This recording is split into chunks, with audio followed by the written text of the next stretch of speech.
कुछ साल पहले जगन मगन मुरुगन नाम के 3 चोर हुआ करते थे। वो बचपन से साथ मिलके चोरियां करते थे। वो घरों में घुस के पैसे, सामान चुराना, लॉरियों में चावल की बोरियां चुराना वगैरह करते थे। एक दिन मुरुगन उनसे, बचपन से हम चोरियां करते ही रहे, लेकिन जिंदगी में अब तक हम सेटल नहीं हो पाए। हम तीनों को अभी शादी की उम्र भी हो चुकी है। अब ऐसी छोटी छोटी चोरियां करते रहेंगे तो हमें जिंदगी भर कुंवारा ही रहना होगा। इसलिए एक साथ कोई बड़ा हाथ मार के उन पैसों से राजनीति में जाकर सेटल हो जाएंगे। क्या बोल रहे हो? तुम्हारा दिमाग ऐसा वैसा नहीं है, तुरंत वो काम करते हैं। वैसे आजकल मेरे बाल बहुत झड़ रहे हैं। वो तीनों वैसे कहाँ पे चोरी करना है सोच में पड़े थे। एक दिन मगन भागते हुए उनके पास आया। ओए जगन मुरुगन, हमें जो चाहिए वो मिल गया रे। कहते हैं पड़ोस के गांव में जमींदार के घर में उनके पूर्वज के छुपाए खजाना वगैरह है। उसकी कीमत 1000 करोड़ के ऊपर होंगे। लेकिन क्या है रे? प्रॉब्लम क्या है?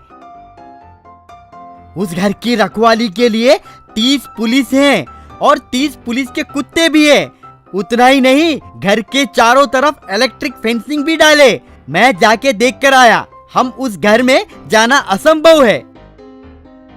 हिम्मत धरे तो कुछ भी नामुमकिन नहीं है रे। मैं एक जादू टोना करने वाले को जानता हूँ। वो अब रिटायर होके तमिलनाडु के जंगल में आराम कर रहे हैं। हम जाके उनसे मिलेंगे। अरे चोरी के लिए जादू टोना करने वाले के पास जाके क्या होगा? वही तो तुम में और मुझ में फर्क। उस जमींदार के घर में हम ये साइज में तो नहीं जा सकते ना। अगर हम चूहे के साइज में निकल गए तो आराम से घुस सकते हैं। चलो उस महानुभाव से मिलके हम तुरंत छोटे बन जाएंगे। वो दोनों खुशी से झूम उठे। वैसे वो तीनों जंगल में उस जादू टोना करने वाले के पास जाकर उनको जो चाहिए बताए। वो जादूगर उन्हें जादू टोना किया हुआ विभूति देके, ये तुम मुंह में डालते ही छोटे बन जाओगे, जाओ। वो उसे नमस्कार करके चले गए।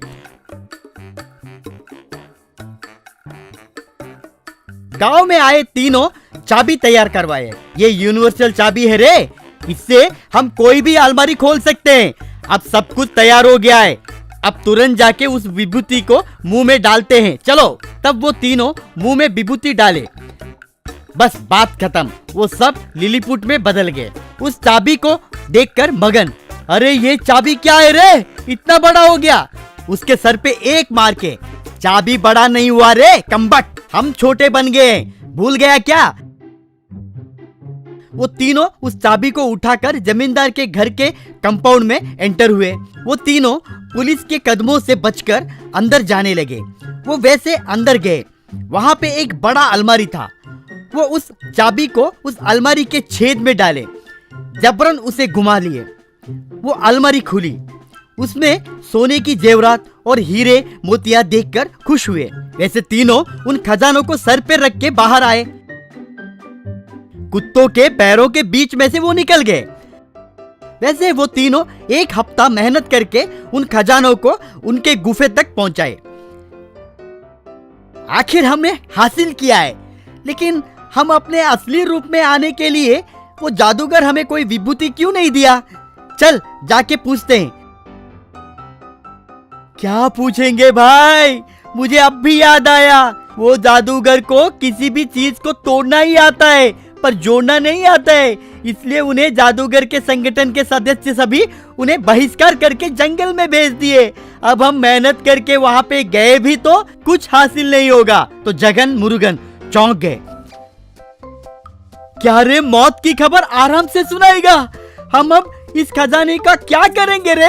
अब हम जिस साइज में हैं, इस खजाने को कैसे बेचेंगे? लिलीपुट की दुल्हन कहाँ से ढूंढेंगे रे? कहकर रोने लगा। उतने में एक पुलिस डॉग उस गुफे में आया। उन्हें देखकर कहकर चिल्लाने लगा। तीनों वहां से भाग गए। एक गांव में रघु नाम का ऑटो रिक्शा वाला हुआ करता था। उसका ऑटो एकदम खटारा हो चुकी थी। कब शुरू होता है कब बंद होता है उसी को नहीं पता। लेकिन रघु नया ऑटो नहीं खरीद पाने की वजह से हर दिन उसे मैकेनिक के पास ले जाता था। एक दिन मैकेनिक, अरे भाई, तुम और तुम्हारा ये ऑटो महान है। कुछ एक दो पार्ट खराब होते तो रिपेयर कर सकते थे। हर बार सारे के सारे पार्ट रिपेयर करना मुझसे नहीं होगा। अब इसे कबाड़ी वाले को नहीं बेचा तो तुम्हें मारकर मैं भी मर जाऊंगा। रे ऐसे मत कहो रे, मेरे परिवार को पालने के लिए ये ऑटो ही जरिया है। इस बार के लिए कुछ करो, जल्दी ऑटो बदल दूंगा, तुम्हारी कसम। क्या मुझ पर कसम खा लिए हो? यानी तुम ऑटो बदलोगे नहीं और मेरा मरना निश्चित है। फिर रघु प्रयाणिक को बिठाकर उस ऑटो में बगल वाले गांव जा रहा था। ऑटो अचानक एक जगह पर रुक गई। प्रयाणिक बाहर उतरे। क्यों भाई, हर दिन विनती करते करते ऑटो में बिठा देते हो। नंबर 1 कंडीशन में है, अब नहीं रुकोगी कहते हो, फिर लाकर यूं बीच रास्ते में छोड़ देते हो। अब से तुम्हारा ऑटो चढ़े तो हमें चप्पल से लेकर मारो। इतने में भुवन नाम का आदमी ऑटो लेकर वहां आया। भुवन उनसे, कहा था ना कि उसके ऑटो में मत चढ़ो। कितनी बार कहा कि मेरे ऑटो में ही ऐसे तैसे एडजस्ट करके बैठ जाओ, लेकिन आप लोग तो सुनते नहीं हो। आइए, अंदर बैठे हुए लोगों के गोद में बैठे। आइए आइए, अंदर आइए, आइए आइए। सारे लोग भुवन के ऑटो में ऐसे तैसे बैठकर चले गए। उस दिन से रघु के ऑटो में लोग बैठना बंद कर दिए। इस तरह रघु हर दिन खाली हाथ ही घर आता था। क्या जी, आज भी सामान नहीं लेकर आए? बच्चे सुबह से बिना खाने के भूखे पेट हैं। आसपास के लोग उधारी भी देना बंद कर दिए। ऐसे चलेगा तो कैसे जिएंगी जी? कहते हुए रोने लगी। रो मत, इतने दिन हम हमारे ऑटो पर भरोसा करके जिए, अब लगता है बेचारा उसका अंत आ ही गया है। मैं पहले जाकर कबाड़ी वाले के पास ऑटो बेचकर घर के लिए सामान लेकर आता हूँ, बाद में कोई भी कूली वाला काम कर लूंगा, तुम घबराओ मत। कहते हुए चला गया। रघु ऑटो को धक्का मारते हुए जा रहा था। इतने में एक मुनि उसे रोककर, बेटा, क्या मुझे जरा दुर्गापुर तक लेकर जाओगे? क्या दुर्गापुर? ये ऑटो में? ये तो चालू भी नहीं होता है स्वामी। इतना दूर आपको नहीं ले जा सकता स्वामी, मुझे माफ कीजिए। तो फिर एक काम करो बेटा, कहकर एक छतरी निकाला। ये छतरी खोलकर ऑटो के ऊपर लगाओ। छतरी को क्या ऑटो पर लगाना है स्वामी? कहते हुए उस छतरी को खोला। बस वो एक बड़ा जायंट अम्ब्रेला बन गया। रघु दंग रह गया।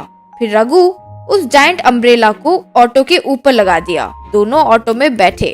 बस वो छतरी ऑटो को ऊंचाई पर ले गई। ऑटो हवा में उड़ने लगा। उसे देखकर लोग हैरान रह गए।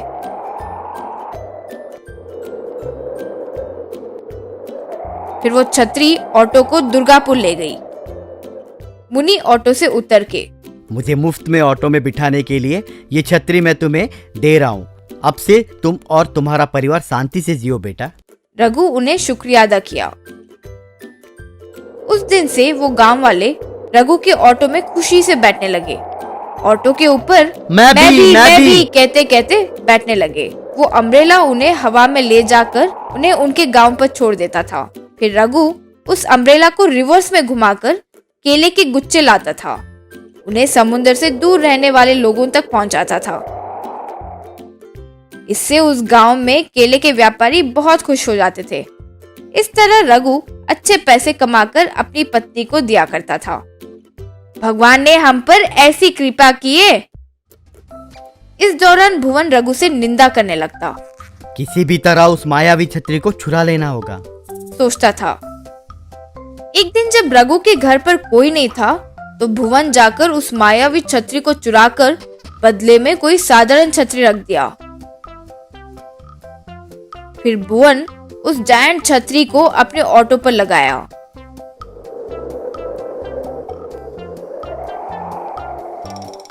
फिर ऑटो में बैठकर, हाँ आइए भाई आइए, आपको सिर्फ दुर्गापुर या चंपापेट नहीं बल्कि सीधा अमेरिका इंग्लैंड तक लेकर जाऊंगा। आइए जल्दी आकर बैठिए, यूं पुकारता था। लोग उस ऑटो के पास आने के पहले ही वो ऑटो हवा में ऊपर उठा। अरे रुक, इतनी जल्दी क्यों उड़ रही हो? लोगों को बैठने तो दो।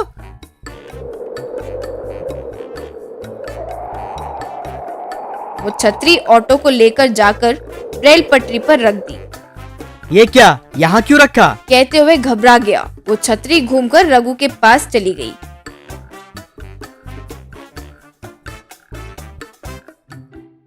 इतने में ट्रेन आने लगी। भुवन ऑटो को चालू करने की कोशिश किया, वो चालू ही नहीं हो रहा था। ट्रेन बहुत करीब आने की वजह से वो ऑटो से उतरकर भाग गया। ट्रेन आकर उस ऑटो को मारकर चली गई। हाय राम, मेरा नया ऑटो, ज्यादा की लालच में जो था वो भी खो दिया रे।